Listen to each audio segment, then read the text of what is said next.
Habari ya wakati huu? Salama kabisa kiongozi. Karibu sana Malekela Online TV. Ndio. Tumefurahi kuungana na wewe siku ya leo, lakini tumekuvamia. Bila shaka.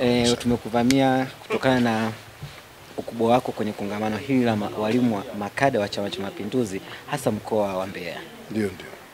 Ndugu yangu, naomba hadhira na jamii ya Tanzania iweze kukufahamu. Pengine mimi naweza nikakutaja kwa majina nikakosea. Sawa.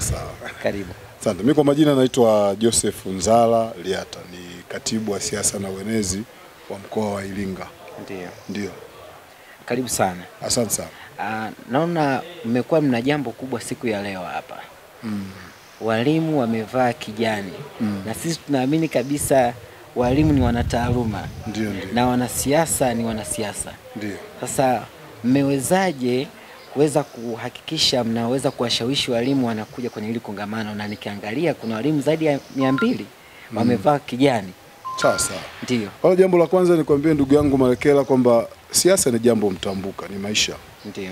Hata pale nyumbani unapokuwa na familia yako, yuko baba, yuko mama, una familia, kuna nyumba unaishi nayo pale, ili uweze kuongoza familia yako. Ndio. Siasa lazima itakuwepo. Kutakuwa na kiongozi mkubwa wa nyumba, kutakuwa na mama pale anashiriki kufanya shughuli, lakini kuna vijana pale kama wananchi vile unafanya nao shughuli, na lazima kutakuwa na adabu na nidhamu ya kujua baba nani, mama nani, na majukumu yatakuwepo. Kwa hiyo siasa ni fursa hii kusema wako watu wengi wanatumia vibaya neno siasa. Utasikia hao ni wanasiasa tu. Hapana. Rais wa Jamhuri ya Muungano wa Tanzania yuko pale kwa mujibu wa katiba ya Jamhuri ya Muungano wa Tanzania. Ana baraza la mawaziri. Kwanza yeye ni rais, ana makamu wa rais, lakini ana waziri mkuu, ana baraza la mawaziri. Lakini pia kuna wabunge, kuna madiwani kwenye ngazi ya hiyo ambayo ipo. Tunaona kuna watendaji.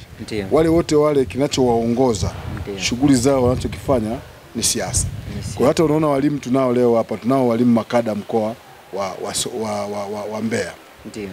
Hawa sio kwamba eti wenyewe wamenyimwa haki ya kushiriki siasa au haki ya kufanya maamuzi ya nchi yao, kwa sababu wao ni watumishi wa serikali.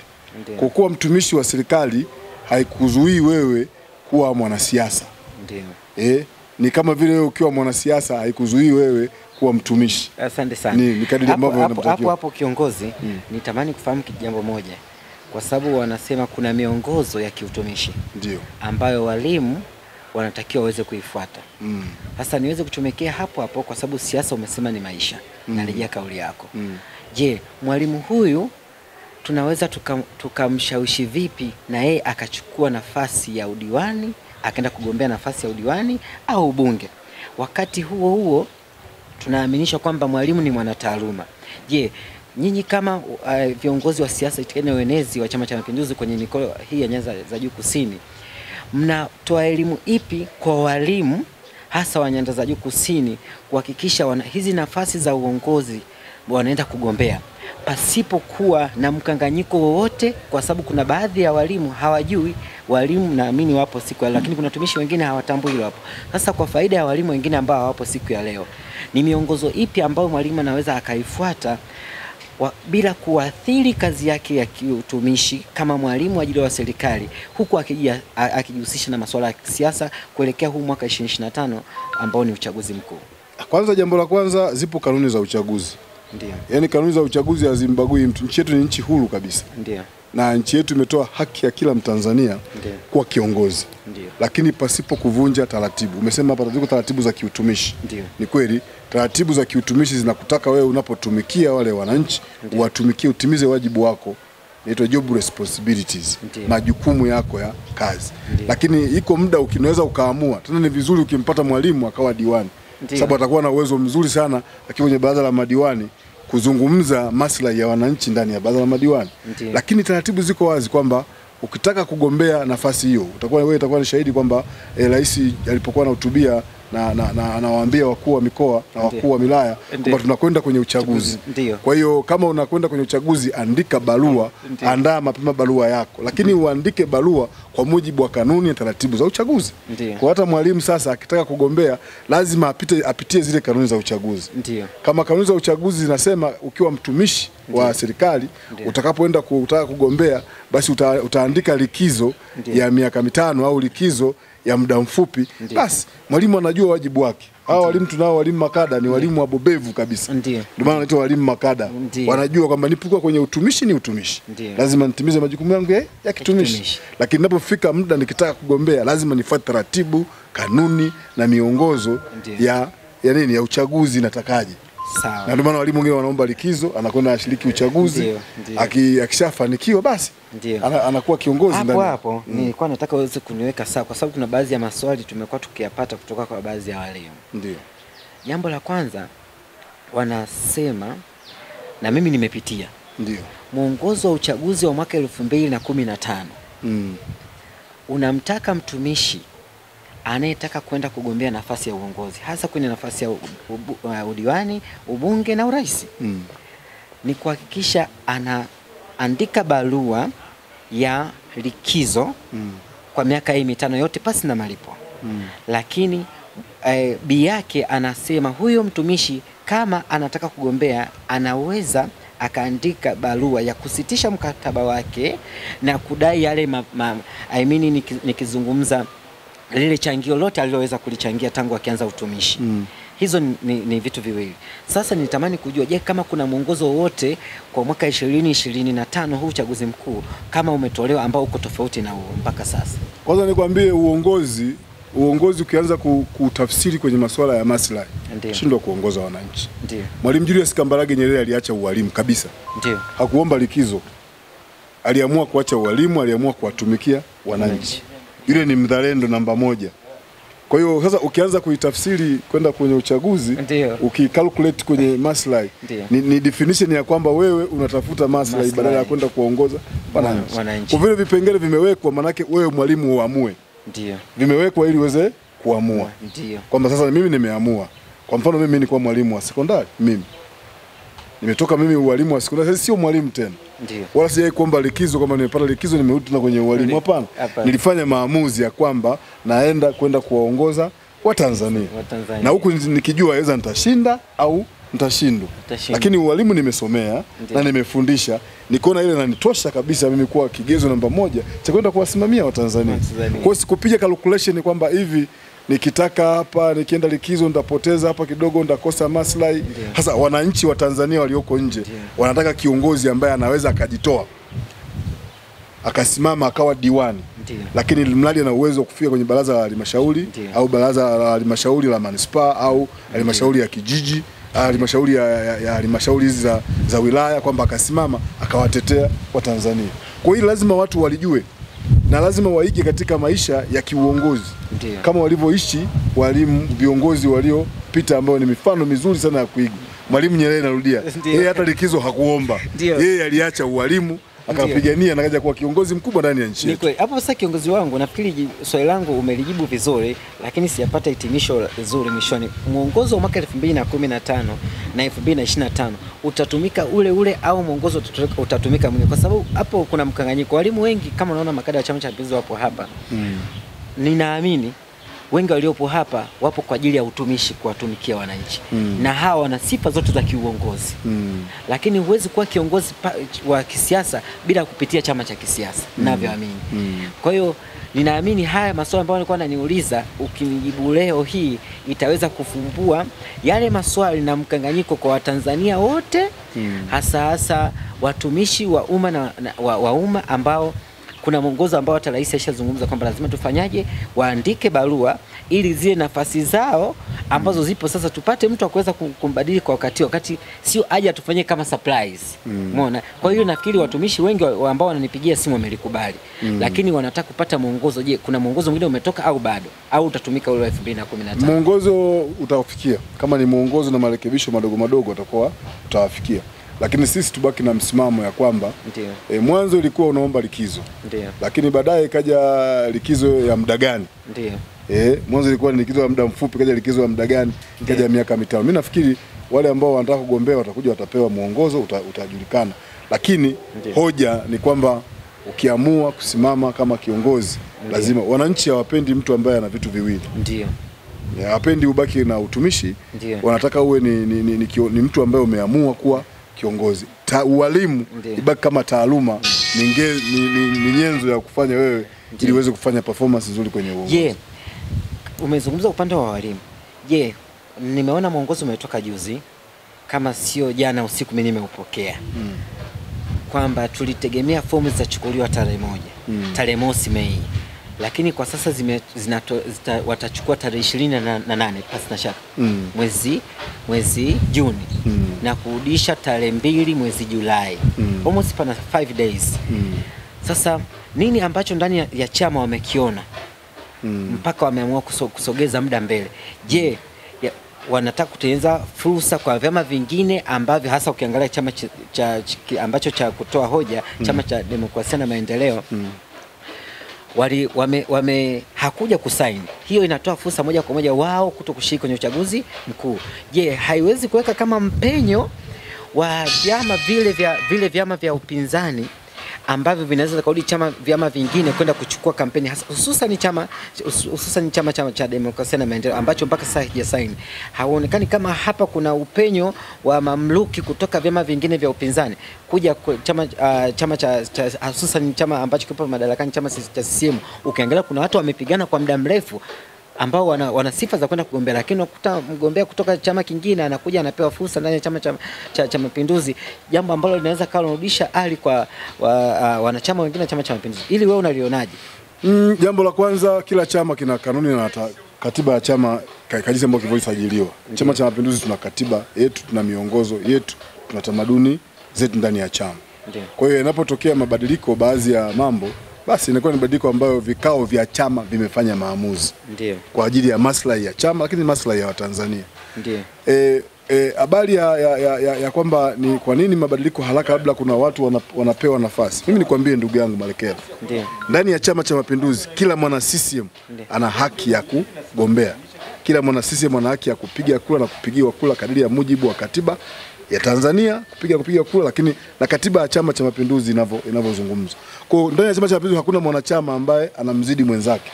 Kama ada ni shilingi 1500, basi kuanzia mwenyekiti wa CCM taifa ambaye ni rais wa Jamhuri ya Tanzania analipa 1500, hata balozi naye analipa 1500. Mwanachama ambaye ana miaka 10 ndani ya CCM na mwanachama ambaye ana miezi miwili, wote katiba haijawabagua kwamba huyu ana muda mrefu ndio agombee, huyu asigombee. Ushindani na vikao vya maamuzi kadiri ambavyo ilivyokaa, nimeona tumefanya mabadiliko ya namna gani ya kufanya michakato ya kuwapata wagombea. Vikao vitaamua, vitaona nani mwana CCM ambaye tukimsimamisha kwa wananchi, akasimama akainadi sera ya Chama cha Mapinduzi, atachaguliwa na sisi Chama cha Mapinduzi tutapata kura nyingi zaidi kutoka kwa wananchi. Asante. Sasa nilikuwa nataka niweze kujua mambo ambayo mmepanga kama wenezi wa mikoa hii ya Nyanda za Juu Kusini, hasa mkoa wa Mbeya, Iringa na Ruvuma, kuhakikisha uchaguzi huu wa mwaka 2025 Oktoba, Nyanda za Juu Kusini tunapeleka ushindi wa kishindo, hasa ukizingatia tuna katibu wetu mkuu Dr. Nchimbi ambaye amependekezwa na chama chetu kuwa makamu mgombea wa urais wa CCM bara huu mwaka 2025. Hii fursa kwa Nyanda za Juu Kusini, nyinyi kama waenezi wa Chama cha Mapinduzi mnaizungumziaje? Kwanza mimi nafikiri sio habari ya Chama cha Mapinduzi peke yake, na hata wengine ni wapenzi wa Chama cha Mapinduzi. Unashangaa mtu hana chama lakini anapenda viongozi wa Chama cha Mapinduzi. Ndio. Na tunapopata fursa sisi ya kumpata mgombea mwenza ambaye anatokea Nyanda za Juu Kusini kwetu huku, tunaona ni kama bahati, kwa sababu wenzetu ndani ya Chama cha Mapinduzi nchi nzima wameunga mkono ile hoja kutoka ile maamuzi ya mkutano mkuu kwamba Barozi na Daktari Emmanuel John Nchimbi awe mgombea mwenza wa urais tunapokwenda kwenye uchaguzi wetu. Kwa sisi tunaona ni jambo la kushukuru sana. Ni jambo la kushukuru kwa sababu tayari watu wa mikoa ya Nyanda za Juu Kusini tutakuwa na kiongozi mkubwa tunapokwenda kwenye uchaguzi, ambaye sisi tuna uhakika atakwenda kushinda na tutapata kura nyingi sana tukiongozana na mgombea urais ambaye ni Daktari Samia Suluhu Hassan. Sasa mwanzo ulisema nini mikakati? Kwanza mimi niseme Chama cha Mapinduzi muundo wake wenyewe ni mikakati tosha. Utaona sisi hapa kiko Chama cha Mapinduzi kuanzia ngazi ya taifa, mikoa, mpaka unakwenda mpaka kwenye ngazi ya mashina. Wale wanachama wa Chama cha Mapinduzi wenyewe ambao wanapatikana kwa maana ya mwenyekiti labda wa wilaya, katibu wake wa wilaya, kamati ya siasa ya wilaya, secretariat na jumuiya zake, ni muundo ambao sisi tunao na umesimama unajulikana. Ndio maana shangaa utaona kwamba sisi tunazungumzia habari ya UWT. Hapo ukisema tu UWT wakata wanatoka wanawake wengi. Ndio habari ya UVCCM. Nazungumza habari ya jumuiya ya wazazi. Wewe utakuwa ni shahidi yangu Malekela, umeona tu kongamano moja la jumuiya ya wazazi linasimamisha nchi, linasimamisha mkoa, linasimamisha kata. Kongamano la vijana hivyo. Kwa utagundua sisi mkakati wa chama ni pamoja na mikakati yote ile ya jumuiya ya namna ya kugusa makundi maalumu ambayo ndio Watanzania wetu. Makundi ya wanawake, makundi ya vijana, makundi ya watu wazima wazazi tumewakunda, na makundi maalumu yale ambayo tunao ndani ya nchi yetu. Kwa maana walemavu, watu wenye matatizo ya kawaida, makundi ya wasomi, tunayagusa wote. Kwa hiyo mikakati tunakaa na kuipanga. Sisi tunaamini uenezi wa Nyanda za Juu Kusini. Ndio maana umeona pale mwenezi wa mkoa wa Mbeya anasema kwamba tutaanzisha midahalo. Manake sisi viongozi wetu wamepika wakapikika. Kwa jambo la kwanza tunaamini siasa ni hesabu. Kwa jambo la kwanza, mkakati wa kwanza ni kupata takwimu za kuandikisha wapiga kura. Kuhamasisha watu kwenda kujiandikisha kwenye daftari la wapiga kura. Lakini kuhamasisha watu kwenda kupiga kura. Na kuhamasisha huko hatuhamasishi tu kama tunakimbia kama wanaofanya wenzetu wanatembea na magari. Sisi tuna muundo wetu niliousema huko. Kuanzia mtu mwenyekiti wa shina anayo jukumu la, mengine siwezi kusema hapa sababu ni mkakati, lakini anajua jukumu lake lipi la kuhamasisha wanahamasisha watu waende kupiga. Asante sana. Sasa mimi naamini maisha ni siasa. Yaani maisha yote tunayoishi ni siasa. Sasa sisi walimu makada wa Chama cha Mapinduzi ambao tumekusanyika siku ya leo hapa, nakumbuka makamu mwenyekiti wa Chama cha Mapinduzi ndugu yetu baba yetu Wasira alishawahi zungumza, moja ya nukuu zake anasema, mtumishi yote wa serikali kama unataka kutajirika kupitia mshahara, wewe utakuwa labda unataka kuiba, utakuwa ni mwizi. Hakuna mtumishi yote alishawahi kutajirika. Sasa sisi walimu makada wa Chama cha Mapinduzi ambao tumekusanyika siku ya leo hapa, tunataka kuweza kupata mpango mkakati wa Chama cha Mapinduzi. Sasa nyinyi wenezi wa mikoa yetu ya Nyanda za Juu Kusini, mnatusaidiaje kuhakikisha tunajikwamua kimaisha, ukizingatia maisha tunasema ni siasa. Mishahara ya walimu sio mikubwa ambao unaweza ukanunua vyeti, lakini mtu anaenda kugombea tu ubunge, amepata waziri, anakuwa na vyeti within a short time. Lakini huyu mwalimu kwa mshahara wake anategemea labda akiwa kwenye siasa anaweza akajikwamua kimaisha. Je, katika darasa lenu la siasa siku ya leo, hizi siku mbili ambazo tutakuwepo hapa, hicho kipengele cha uchumi na siasa kwa walimu kuhakikisha wanajikwamua kimaisha, mmejipangaje? Katiba yetu ya Chama cha Mapinduzi inamtaka mtu yoyote ambaye anataka kugombea nafasi yoyote awe na kipato maalum, awe na shughuli maalum inayomuingizia kipato. Ndio. Namtaka hivyo. Na sisi sababu wao ni makada walimu, wao wanajua kwamba wao wenyewe wanaposhiriki siasa wanatakiwa wawe na kipato maalum kinachowaingizia fedha. Lakini kauli ya makamu mwenyekiti ilikuwa ni kauli ya kuendelea kufungua bongo. Nikwambie ndugu yangu Malekela, sasa hivi lazima tujue kuimba nyimbo zile za uhalisia. Wako watu wanaimba nyimbo za watu ambao wanatafuta madaraka, wanataka kama vile wazungu wanasema stepping stone. Yaani ili mimi nifanikiwe inabidi nipite kwenye kitu cha mwalimu. Na sasa wameenda mbali, sio mwalimu tu, sasa wameenda mpaka kwenye bodaboda. Mwanzo walikamata kada la walimu wakifitinisha walimu na serikali. Kwa sababu ni kweli wako watumishi wengine wanafanya kazi kwenye ukiangalia mishahara ya mwalimu na mshahara labda wa askari na mshahara wa kundi fulani, unakuta labda lenki inafanana. Mtu labda anaanza na mshahara wake 500,000 au 600,000. Askari anaanza mshahara wake 450,000. Wote wanafanana. Sasa ili kuweza kufikia kwenye lengo la kufanikiwa kimaisha, sababu yako maisha ya kawaida ya kufanikiwa wewe kuweza kula chakula wa siku ile asubuhi, mchana na jioni. Hiyo mwalimu hawezi kulalamika. Sababu mshahara wake unamwezesha kupata chakula cha kila siku. Lakini sio kununua vyeti. Cha kila siku. Ndio. Lakini na wewe nimekunukuu mwanzoni kwamba ulikuwa mwalimu. Nini kilikusukuma ukaachana kazi ya walimu ukaja kwenye siasa? Kuna asili gani? Hicho anachokisema Wasira ndicho hicho, kwamba wewe hujaumbiwa kwamba uwe tu mwalimu moja kwa moja, au hujaumbiwa kwamba uwe askari moja kwa moja. Ndio maana tunao wanasiasa ambao ni mainjinia, tunao wanasiasa ambao ni walimu, tunao wanasiasa ambao ni wachumi. Leo tuna mwenezi wa kutoka Ruvuma ni mwanasheria, si ndio?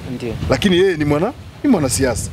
Kwa hiyo ili uweze kufanikiwa kiuchumi, sio jambo la kisiasa, ni jambo la kupanua uwanja wako wa kutengeneza mazingira ya kiuchumi. Sasa nimezungumza habari za nyimbo hapa, kwamba kada ya walimu zamani ilizungumzwa sana na wanasiasa, wanaonewa nini, lakini leo nikwambie walimu wa saizi ndio waliokwenda vijijini. Mfano pale Iringa, sisi tunao walimu, mimi naye mwalimu mmoja yuko, sio mmoja, ni wengi. Na wewe ni shahidi, wanalima vitunguu. Sasa mwalimu mwenyewe analima kitunguu eneo lake la kazi. Akimaliza shughuli analima kitunguu kikomaa anasafirisha mpaka Dar es Salaam. Na mshahara wake ndio umekuwa mtaji wake. Na wengine mpaka wamekopa kwenye mabenki, anafanya biashara kubwa. Kuta mwalimu ana fuso, mwalimu yeye ana maisha mazuri, anafundisha watoto wake shule nzuri zaidi, kwa sababu amefungua uwanja mpana, hajawa ndani ya kiota cha salary, cha mshahara. Kwa sasa hii ni elimu ya kwamba mshahara huwa haitoshi. Kwa sababu nimetoa mfano hapo kwamba mwalimu anaanza labda na mshahara 500,000, labda askari anaanza mshahara 350,000 au 400,000, lakini utaona spidi yao ya maendeleo. Kwa hata mimi sikuja kwenye siasa kwa maana ya fursa, lakini nilipokuwa pale nafanya kazi Njombe Sekondari, nilikuwa nafanya kazi shule 3. Nilikuwa nafundisha Ruhuji Sekondari, nafundisha Kilocha Sekondari, nafundisha na shule moja inaitwa St. Joseph Sekondari. Kwa hiyo mshahara wangu mimi niliexpand tu, kwamba nilikuwa nianza mshahara shilingi 470,000, si ndio? Lakini kwa kufanya hizo kazi nilifikisha mshahara wa shilingi 900,000 karibia milioni. Lakini nifanya kazi diligently kwa nguvu kabisa kuhakikisha najiweka mambo yangu, na nikapata nikanunua mpaka kiwanja. Lakini baadaye nikaona ndoto zangu mimi ziko kwenye siasa. Ndio maana nikaamua kwenda kuishi kwenye ndoto zangu. Sasa ni katibu mwenezi wa CCM wa mkoa wa Iringa. Asante sana. Nashukuru kwa wakati wako. Wasalimie sana Iringa, sisi watu wa mkoa wa Mbeya tunawakaribisha sana. Asante sana. Nashukuru sana. Asante sana kiongozi.